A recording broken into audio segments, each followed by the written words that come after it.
Salut les amis, je sais qu'il y a plein de patterns justement dans le Forex, que ce soit les in the shoulder, le wedge, le triangle ascending et tout, mais au final, lequel utiliser? On va se le dire. Il y en a plusieurs et je dirais pas qu'il y en a un qui est meilleur que l'autre parce qu'au final, c'est des patterns. On ne peut pas choisir les patterns, mais il faut aussi savoir lequel vient le plus souvent, lequel revient à s'adapter mieux à vous, à votre technique et tout. Alors, cette vidéo va vraiment te permettre de savoir quels sont les 5 que tu dois réellement connaître pour pouvoir maximiser justement tes profits parce qu'il y aura toujours des consultations et tu dois savoir être capable de comprendre tu es dans quel mouvement, dans quelle consultation, dans quel pattern. Alors, je vais vous montrer les 5 patterns que je trouve que moi j'utilise le plus souvent, que je vois qui arrivent plus souvent dans le Forex. Il y en a aussi d'autres qui se produisent, mais je trouve que ceux-là m'aident le plus. Alors, reste dans ces vidéos-là parce que je vais vous montrer c'est quels que j'utilise le plus et qui reviennent le plus souvent en Forex. Si jamais tu ne me connais pas, je suis Sergio de Forex Vision Academy et je suis ici pour t'aider à apprendre le Forex et à devenir un meilleur trader avec toutes les astuces que je vais te donner.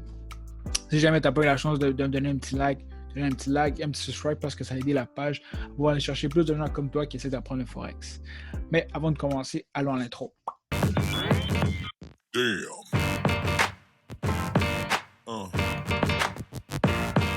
Yeah. Ok guys, allons-y. Les 5 patterns qu'il faut connaître. Premièrement, double top. Oh, je suis dans le chemin. Conseiller de shoulder. C'est simplement que la photo venait comme ça, j'ai pas le choix. Et de shoulder, je trouve que c'est bon. Mais personnellement, on dit que je l'ai testé et je trouve pas que moi ça marche. Ça fonctionne avec moi. Encore là, je ne veux pas dire que les shoulder n'est pas bon, s'il vous plaît. Ce que je veux dire par là, c'est simplement que pour moi, pour ma stratégie comme personne, je trouve qu'il n'a pas répondu à mes attentes. Je trouve qu'il ne fonctionne pas pour moi, malheureusement. Parce que souvent, je peux me confondre avec un double top ou avec une autre chose et je sais pas. Personnellement, les shoulders n'ont pas marché pour moi, mais pareil, je trouve que c'est quand même un bon pattern. Mais personnellement, ça ne marche pas. Après ça, il y a le rising edge qui au final aussi, en montant le falling edge, enfin le rising, finalement, ça fait une consolidation et ça tombe. Falling, ça fait une consolidation en downtrend, finalement, ça change, ça va vers le haut. Après ça, le troisième, c'est le bulling rectangle. Au final, ça, c'est le même. Au final, ça, c'est quoi? C'est ce qu'on appelle les channels. Les channels, au final, ça a l'air justement d'un trendline, justement, puis tout, mais c'est ce qu'on appelle justement un channel. C'est un pattern, justement, que ça fait un genre de rectangle sur les côtés. Ça peut être soit droit ou sur les côtés, et ça monte. Alors ça arrive très souvent, justement, lorsque le marché est en train de monter, et par la suite, il y a une petite consolidation, et ça continue. Par la suite, ici, tu as le quatrième, si je ne me trompe pas, qui est le symmetrical triangle qu'on va voir très souvent. Celui-là, il arrive très souvent. Et aussi, finalement, le ascending triangle qui, au final, l'inverse est le descending triangle. Donc, ça, c'est finalement les 5. Donc, si je répète, double top, double bottom, rising edge, falling edge, tu as le channels, après ça, tu as le symmetrical triangle et le ascending triangle. Et maintenant, on va justement mettre ton côté pratique, comment est-ce que ça passe.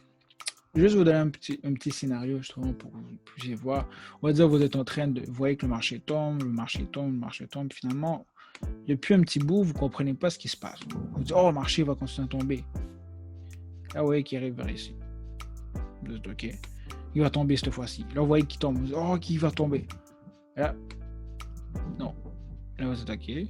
Là, vous voyez que peu à peu, il commence à pu aller au même endroit. Il se rapproche peu à peu, on va dire. C'est comme si je vous dirais qu'il y avait une ligne ici au milieu.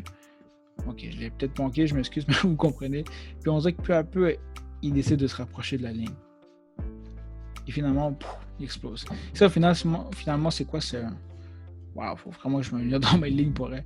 Ça, finalement, c'est quoi? C'est justement ce que je disais tantôt. Un symmetrical triangle. Après ça, ouais, c'est ça. Enfin, c'est un symmetrical triangle. Enfin, c'est comme vous pouvez voir, c'est ça. Ça arrive souvent des fois. Et ça arrive très souvent que ce soit un edge falling, un channel. Ça arrive très souvent. Lorsque le marché a une très forte descente ou une montée, là, après ça, le marché va faire une consolidation. Ça ne veut pas dire que vous êtes dans le tort, que le marché va changer de direction. Non. Si vous n'avez aucune raison que le marché change de direction, gardez votre sell qui est peut-être, on va dire, ici. Si vous voulez au pire prendre votre profit, faites-le. C'est aussi une stratégie de fermer lorsque le marché arrive d'une journée de consultation et par la suite, on ne sait jamais, vous reprenez une autre transaction ici en sell et par la suite, boum, ça descend comme ça, vous comme sécurisez votre argent et vous rentrez dans une nouvelle position qui est encore là très sécure. Les 3 choses à savoir justement aussi dans les patterns. Guys, bottom and top. Si vous êtes dans un sell, ne placez pas un sell ici parce que vous allez risquer justement que le marché va remonter vers le haut et finalement faire soit toucher votre top loss ou qui sait avoir un nouvel toucher et retomber. Alors, lorsque vous êtes dans un pattern comme ça qui est justement dans le trend, le meilleur moment de rentrer, c'est toujours lorsque le marché arrive vers le haut. Vous placez une ligne et vous attendez justement que le marché touche là. Exemple, on va dire vous êtes rentré ici, ben vous placez votre stop loss, on va dire un peu plus haut que le mouvement précédemment. Comme ça, vous évitez justement que votre stop loss se fasse toucher. Alors ça, c'est une des choses, vraiment, lorsque vous êtes dans un down comme ça, placez votre sell ici, dans l'idéal ici, et votre stop loss un peu plus haut que le mouvement précédemment pour justement sécuriser votre trade. S'il arrive quelque chose, justement, vous avez de l'espace, vous laissez respirer et ça tourne. Alors, ne mettez jamais un sell ici parce que c'est la pire chose à faire. Et ouais. Bon, maintenant qu'on a parlé justement des patterns plus tôt, allons d'un côté pratique, allons d'un côté plus réel. Bon, finalement, je pense qu'on va tomber sur ça. Si vous regardez ici, là en ce moment je suis sur Weekly. On dirait que j'ai pas vu trop de choses sur les autres, mais nous sommes ici sur Weekly. Ça ne veut pas dire que ça arrive juste sur Weekly, mais là c'est simplement qu'on dirait que j'ai juste voulu faire sur Weekly. On dirait que c'était plus facile pour moi. Ici, ce qu'on voit ici, c'est un channel. On voit justement que le marché est en train de tomber. Le marché continue à tomber. Finalement, après ça, le marché fait son up. C'est ce qu'on fait un channel. En général, un channel, c'est ça. En général, logiquement, ça a été fallu que le marché vienne d'en bas, aille vers le haut, fasse ça, et finalement, ça monte. Mais dans ce cas-là, ça a été une chose différente. Ça, c'est ce qu'on appelle un channel. Et c'est quand même une bonne chose de le remarquer tôt, parce que comme ça, vous n'allez pas dire, OK, mais est-ce qu'il va tomber, finalement, boum, vous voyez que vous êtes à voir. Alors, placez toujours votre trendline, si ça vous aider justement à vous indiquer où le marché va. Si lui, je ne me trompe pas, je pense que c'est le ascending. Ouais, c'est l'ascending triangle. Il faut faire attention parce que ascending triangle et le wedge triangle, c'est deux choses différentes. Si vous voyez le rising, rising wedge, excusez-moi, est différent. Le rising edge, en gros, ce qu'il fait, c'est qu'il va monter peu à peu, et finalement, il va tomber, ou sinon, il va tomber peu à peu, et ça va monter. Le ascending et le descending, on va avoir vraiment une zone que le marché ne va jamais être capable de dépasser. Comme s'il y avait une résistance ou un support, le marché ne va jamais le briser. Alors qu'on peut voir ici, le marché en soi, celui-là serait un edge, finalement, je me suis trompé. C'est vraiment un petit détail, mais on peut voir ici que la ligne ici, la chandelle ici un peu plus basse que celle-là ici, celle-là un petit peu plus haute et celle-là un petit peu plus haute. On peut voir finalement ici que c'est comme un genre de wedge. Mais que ce soit un ascending ou un wedge, pour elle, l'important c'est juste que vous compreniez que le marché ici est en train de faire une consolidation et que finalement il va tomber. Et c'est ce qu'il a fait. Alors ça vous permet justement de ne pas rester des heures à essayer de savoir qu'est-ce qui se passe, pourquoi est-ce que ça ne marche pas. C'est simplement que le marché est dans une zone de consolidation au final avec le pattern et que vous ne devez pas stresser, ça va se compléter, simplement que ça ne va pas se compléter lorsque vous le voulez. Ici, ça c'est un parfait, je juste peux me tromper, ascending triangle. Une fois que le marché ici arrive là, boum, le marché ne le brise pas, boum, boum. Et vous voyez que peu à peu, le marché est en train de se refermer, peu à peu. Vous voyez justement que le marché est comme, OK. Et pour la suite, justement, le marché va justement exploser et par la suite monter. Alors, vous voyez que dès que vous voyez que peu à peu, celui-là est plus petit que celui-là, celui-là est plus petit que celui-là, celui-là est plus petit que celui-là, ben, vous pouvez vous attendre justement que le marché va aller en montant. Alors logiquement, comment justement prendre profit prendre opportunité avec tout ça? C'est pas dire que vous êtes rendu ici dans le marché. Vous dites parfait, vous placez une ligne ici, vous dites OK, ben, lorsque le marché va atteindre justement cette zone-là ici, c'est une zone justement d'achat, vous placez justement au pire qu'elle soit ici ou un peu plus haut ou un peu après. Tu sais, ça ne dérange pas que vous rentrez à peu près ici. Tant que vous êtes justement dans la zone en bas, qui est justement dans la zone d'achat, mais vous sécurisez justement votre transaction. Et si, exemple, je me faisais un petit exemple rapide, comme ça, on va dire que vous mettiez un target à peu près jusqu'ici. Mais votre but avec vous, justement, c'est de, vous voyez mon stop loss, il est en bas du mouvement précédemment, justement pour au cas où si le marché décide de faire un mouvement de fou, ben, dans ce cas-là, vous sécurisez justement vos transactions en respectant. Mais le problème, c'est que des fois, on a tendance à se dire, OK, le marché va monter là, et c'est là qu'on tombe dans le piège parce que justement, le marché, ça c'est le top. Et lorsque vous êtes dans le top, c'est clair que le marché va sûrement faire une descente avant de remonter, alors faites attention à ça. Voici le edge. Ça, je vais dire le ascending. Je sais que j'en avais un autre. Une chose qu'on va aussi voir très souvent, mais là, on dirait que dans ce graphique-là, je ne l'ai pas trouvé beaucoup, c'est le double top. Vous avez aussi le triple top.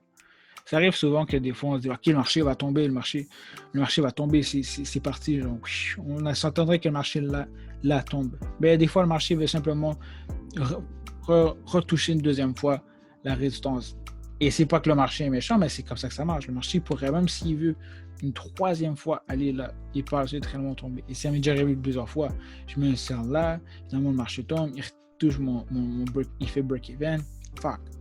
Mais le marché n'a jamais réellement brisé cette résistance. Alors, simplement, soit vous faites un break-even, ou soit vous laissez votre transaction et vous placez justement, comme je disais, votre stop-loss en haut. Parce que comme ça a été ici le mouvement, mais vous savez que le marché, le plus haut qu'il va aller souvent, c'est qu'il va aller retester justement la wick où ça a été précédemment. Il arrive souvent que le marché va toujours retester la wick précédemment parce que c'est une zone justement de résistance, une zone de retest. Alors ça arrive souvent que le marché le fasse. Alors vous, pour sécuriser justement votre transaction, vous placez justement votre stop loss un peu plus haut, comme ça vous dites ok, parfait. S'il arrive quelque chose aussi, le marché il est un peu volatile, vous êtes correct. Et l'idéal, c'est de toujours mettre plus haut parce que si, exemple, je sais pas, vous êtes parti à la toilette, vous êtes parti à l'épicerie, vous êtes parti, je sais pas, prendre une marche et tout, et à ce moment-là, vous n'étiez pas présent devant la transaction parce que ça va arriver que des fois, vous ne pouvez pas toujours être là devant l'écran ou regarder ce qui se passe au moment présent. Mais malheureusement, des fois, le marché va simplement, qui sait, si vous avez placé votre stop loss ici, le marché va simplement toucher, boum, et retomber. Et c'est souvent ça qui arrive. Je vois beaucoup de gens des fois qui deviennent fous parce qu'ils avaient la bonne entrée. Et je pense que ça peut peut-être déjà arrivé à toi. Tu avais la bonne entrée, tout était parfait. Tu étais comme let's go, on fait de l'argent. Et par la suite, le marché a juste touché ton stop loss et piou, ça a tombé. Et là, tu es juste là à regarder ton transaction avec rage parce que tu te dis, tu étais si proche de l'avoir, mais finalement, tu l'as manqué. C'est des choses qui arrivent malheureusement, mais encore là, comme je vous dis, chaque chose, il faut apprendre. Mais comme je vous dis, moi, c'est ça que j'ai appris avec le temps. Toujours placer mon stop loss un peu plus haut que la wick. Comme ça, justement, je sécurise mes choses. Alors, comme je disais, double top, c'est une chose qui arrive souvent. Le double top, on peut le voir dans le 4H, dans le 1H, dans le 30H. C'est quand même une chose qui est très, très utile. 5 minutes, je n'irai peut-être pas jusqu'à là, mais je trouve que quand on voit un pattern en général, dans les 30 minutes, en montant, c'est une bonne chose. 1 à 5 minutes, comme je disais, c'est toujours pour moi des confirmations. Alors, c'est pas là que je vais mettre ma main dans l'eau. C'est ça. Et ouais.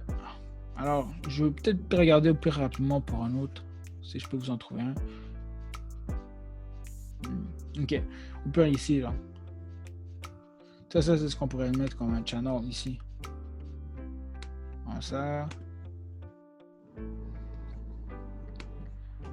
À plusieurs reprises, le marché, justement, l'a fait, là, je l'ai manqué. Ici, le marché a fait justement un channel. Pour ça, ici, on pourrait encore une fois, le marché a fait un genre de rectangle.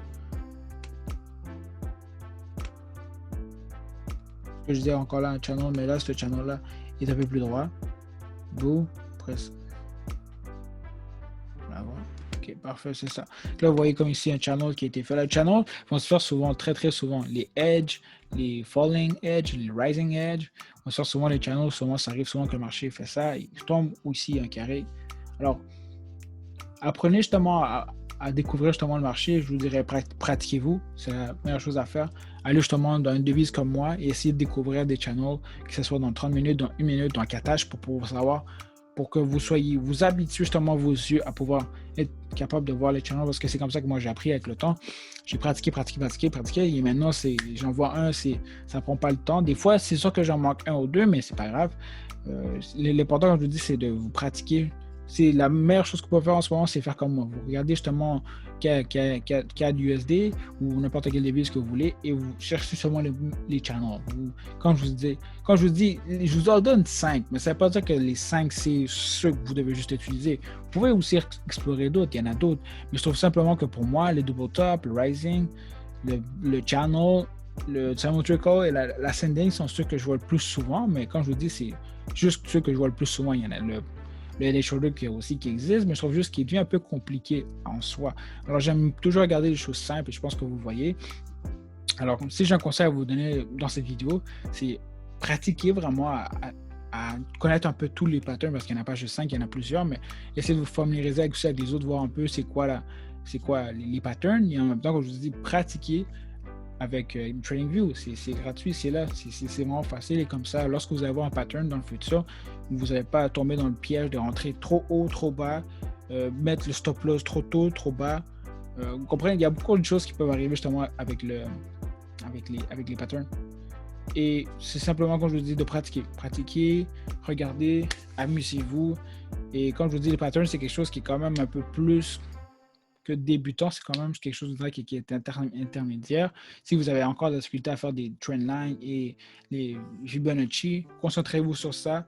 Ça ne vaut pas la peine justement de vous lancer quelque chose qui est complexe, mais comme je vous dis par la suite, c'est quelque chose, ça devient un outil quand même très intéressant à mettre justement en pratique parce que ça devient c'est quand même quelque chose que moi j'utilise quand même très très souvent, pas tous les jours, mais quand même quelque chose qui m'aide à visualiser justement les choses et à me dire ok parfait, le marché va dans cette direction-là, le marché il est en train de changer de direction et ça peut simplement vous bonifier justement dans vos analyses. Alors guys, voilà, un gros merci pour d'avoir écouté la vidéo jusqu'à la fin. Si tu n'as pas donné encore un petit like, donne un petit like pour aider la communauté et on se voit pour une prochaine vidéo. Je vous dis un gros merci et à la prochaine. Au revoir.